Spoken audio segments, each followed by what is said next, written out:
Welcome to another episode of the Financially Independent SLP. This episode is focused on travel therapy. There are so many blogs and so many travel therapists that are already given such valuable information. I am not going to reinvent the wheel. I will definitely share the websites that I find to be most accurate, most helpful, most truthful, and most engaging when it comes to the ideology and the reality and pros and cons when it comes to being a travel therapist. I have done travel therapy in different contexts in different ways.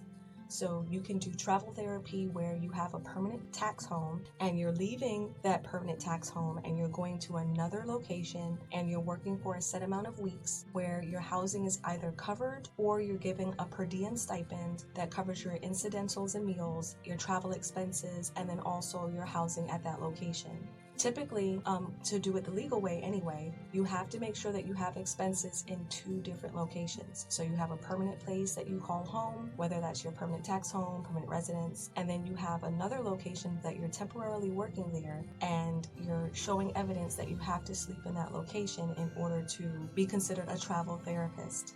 There are companies that will try and tell you, oh, if you're 55 miles from home, then you qualify for the stipend, but there's no IRS rule that governs or regulates that, and that rule is a gray area that you really don't want to play with. You want to make sure that you are within the legal bounds of being considered a travel therapist to completely earn your stipend and for your stipend to be valid.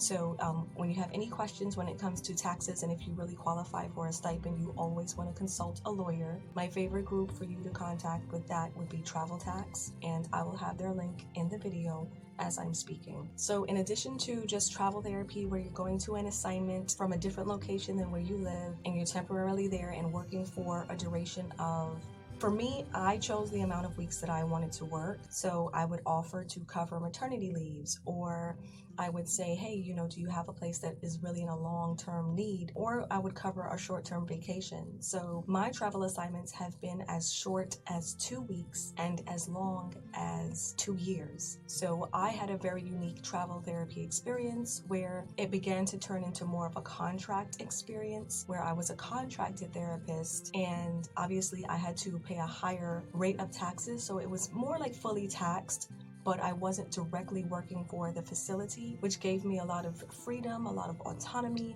in a lot of the decisions that I wanted to make. For example, as a contract therapist, I had the freedom to decide whether or not I was going to work on the weekends, even for facilities that required weekend work for their permanent staff. Same thing with if I were in the school system, I could decide whether or not I was going to be on bus duty or do any other extraneous things. That I would just choose what I wanted to do, and I would have that outlined in my contract. I would have my vacation days already written in my contract, so I didn't have to worry about waiting for coverage or fighting for days off or hoping to find somebody to staff or anything of that nature that I noticed a lot of my permanent staff colleagues had to deal with. So I moved from a travel therapist more to a contract therapist, and I had to learn to negotiate my rates. I'm so thankful for websites such as payscale.com, payscale.com.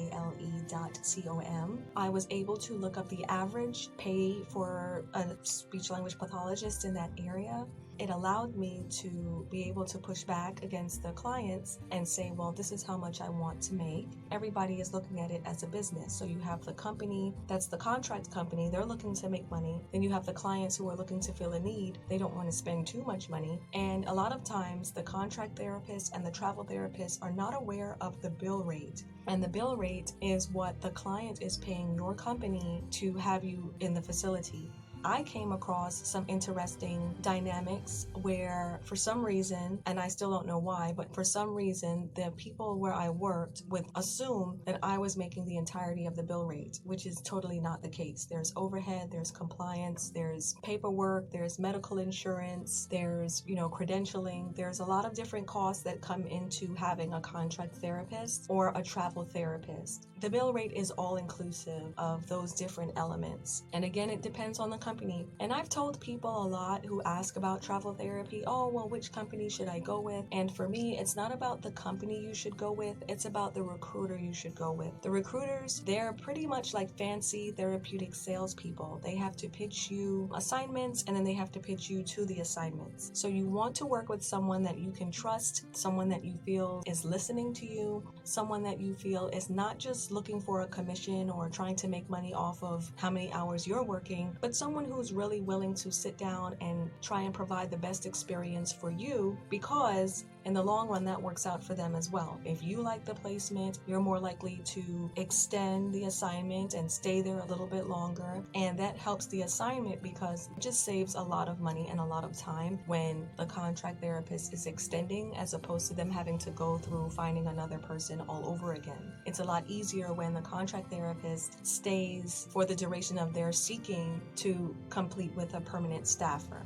I just know that I love it. I've really enjoyed speech-language pathology as a travel or a contract therapist. It's allowed me to see very different demographics, different cities, different areas, different locations, and I've had an all-around amazing experience. I like being able to travel in between assignments, so I can be at a location for 20 hours, or excuse me, not 20 hours. I can be at a location for 20 weeks, and then I can take 3 weeks vacation and go somewhere. Obviously, you don't get paid for time off, so you learn the pro of how to handle and manage your money. You also learn how to not get complacent with a regular paycheck, because you can be canceled in a contract if they find someone during your time there, and it allows you to learn the benefits of an emergency fund, of investing, of having other streams of income. Traveling and contracting is not necessarily that stable, but you can do so many different things with it.